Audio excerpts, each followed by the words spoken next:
Dynamic tension is when you choose a muscle and squeeze it while you're breathing. Do you remember that breathing thing we talked about? Okay, so for example,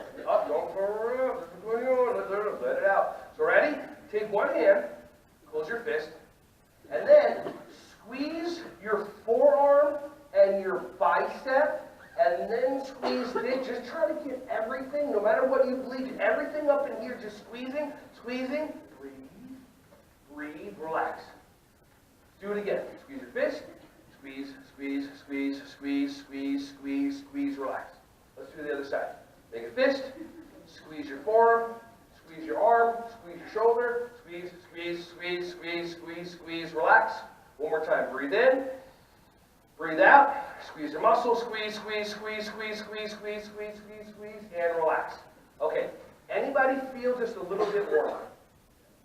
So you're actually working out while you're not moving. And why this is important is not only that you can actually work out and train your muscles wherever you are. Has anybody here ever broken an arm or a leg?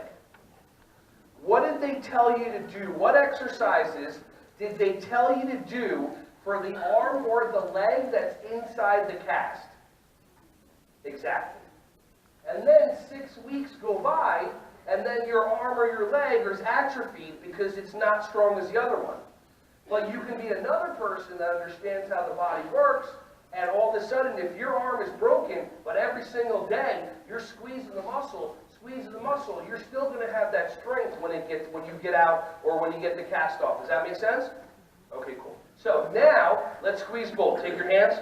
Squeeze, squeeze, squeeze, squeeze, squeeze, breathe, squeeze, squeeze, squeeze, relax. Awesome.